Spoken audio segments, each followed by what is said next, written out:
Halo Happy Investor, kembali lagi dengan NH Korindo Sekuritas. Kali ini akan memaparkan salah satu emiten yang akan listing di Bursa Efek Indonesia, yaitu PT Homco Victoria Makmur Tbk dengan kode emitennya LIVE. Kita lihat untuk profil dari perusahaan ini dulu. Jadi PT Homco Victoria Makmur Tbk dikenal juga dengan nama Homco Living. Didirikan tahun 2012, merupakan pemimpin pasar di Indonesia yang menjual berbagai kategori produk. Kegiatan usaha utama dari perseroan ini merupakan perdagangan besar peralatan dan perlengkapan rumah tangga, perdagangan besar alat tulis dan gambar, perdagangan besar alat permainan dan mainan anak-anak, dan perdagangan besar tekstil. Nah, perseroan menyediakan perlengkapan dapur, peralatan masak, tas, alat tulis, dan tisu basah berkualitas tinggi. Sebagai perusahaan holding, perseroan juga mengelola satu entitas anak, yaitu PT Trisinar Indo Pratama, yang merupakan perusahaan bergerak di bidang industri barang dari plastik untuk pengemasan, mainan anak-anak, barang plastik lainnya, perlengkapan dan peralatan rumah tangga. Ini tidak termasuk furniture, berbahan dasar plastik dengan merek Technoplast. Nah, TSI sendiri telah memiliki pengalaman bisnis selama 24 tahun dalam menghasilkan produk berkualitas tinggi. Kemudian, kita lanjut. Nah, di sini bisa dilihat brand-brand dari perusahaan ini ya. Contohnya ada Homco Living, kemudian Technoplast, ada Unite, dan lain sebagainya. Kemudian di sini untuk struktur IPO-nya, jumlah saham yang ditawarkan sebanyak 808.350.000 lembar dengan persentase IPO-nya 17,6% dari modal ditempatkan dan disetor penuh setelah penawaran umum. Nilai nominal Rp25 per lembar, harga pelaksanaan di kisaran Rp136 hingga Rp181 per lembar.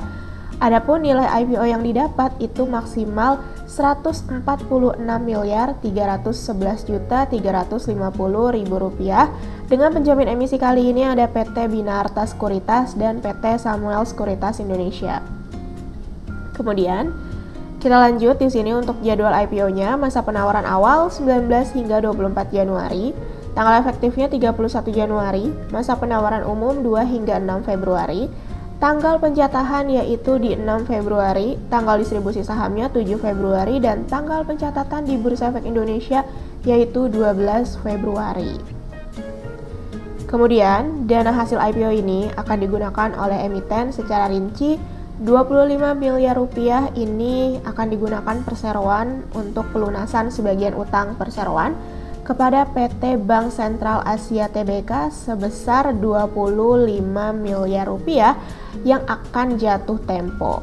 Kemudian Rp25 miliar lagi akan digunakan sebagai pelunasan sebagian utang usaha perseroan kepada entitas anak PT Trisinar Indo Pratama selaku entitas anak perseroan. Nah, selanjutnya TSI akan menggunakan dana ini untuk melunasi sebagian utang TSI kepada BCA terhadap fasilitas dengan tingkat bunga yang paling tinggi. Pembayaran utang usaha perseroan kepada TSI akan dilaksanakan paling lambat 1 bulan sejak dana penawaran umum diterima, dan dana hasil pembayaran utang akan digunakan TSI untuk melunasi sebagian utang bank kepada BCA pada hari yang sama. Kemudian, sisanya akan digunakan oleh perseroan untuk pengembangan usaha dalam bentuk modal kerja, antara lain namun tidak terbatas pada pembelian persediaan, merupakan produk yang hak atas kekayaan intelektual atau haki terdaftar atas nama perseroan. Persediaan bahan penunjang, yaitu berupa bahan yang akan digunakan untuk pengemasan produk perseroan. Kemudian persediaan barang dagang yang merupakan produk barang dari pihak ketiga yang langsung dibeli oleh perseroan untuk dijual kembali. Kemudian pengiriman barang dagang dan biaya pemasaran serta biaya operasional lainnya, yaitu biaya-biaya yang termasuk dalam biaya umum dan administratif, termasuk namun tidak terbatas kepada beban gaji pegawai, biaya pengangkutan persediaan, dan lainnya. Kemudian kita lanjut untuk keunggulan kompetitifnya. Yang pertama itu ada differentiation.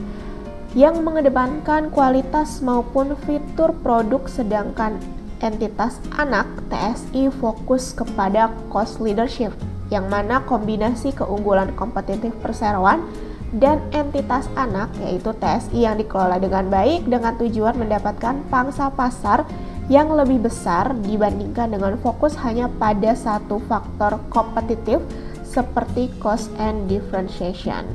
Kemudian memiliki wilayah penjualan yang luas, penyediaan produk yang beragam sesuai dengan segmentasi pasar, dan memiliki tim manajemen yang berpengalaman.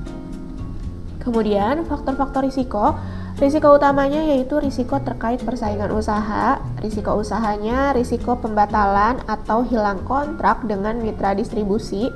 Kemudian risiko daya beli konsumen dan perubahan selera konsumen, risiko terhadap kualitas dan ketersediaan produk, risiko kegagalan dalam berinovasi, serta risiko retur penjualan.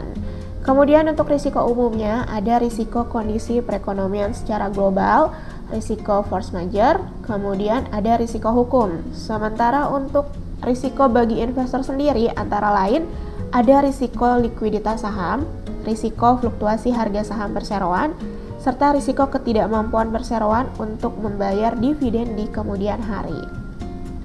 Kemudian kita lanjut, di sini ada key financial highlights. Yang pertama ada neraca keuangan. Kalau kita lihat rasio-rasio utamanya per 31 Juli 2023, current ratio sebesar 2,48 kali, debt to asset rasionya sebesar 0,42 kali, debt to equity rasionya sebesar 0,72 kali, DSCR sebesar 0,37 kali, dan ICR-nya sebesar 9,49 kali. Kemudian untuk key financial highlights yang kedua ada laporan laba rugi. Kita lihat lagi rasio-rasio utamanya per 31 Juli 2023. GPM atau gross profit margin tercatat 39,63%, net profit margin atau NPM-nya sebesar 14,64%, return on asset sebesar 6,69%, return on equity tercatat 11,52%, revenue mengalami pertumbuhan minus 7,92%, dan juga gross profitnya mengalami pertumbuhan positif 10,67%. Oke, sekian mengenai paparan IPO kali ini. Terima kasih.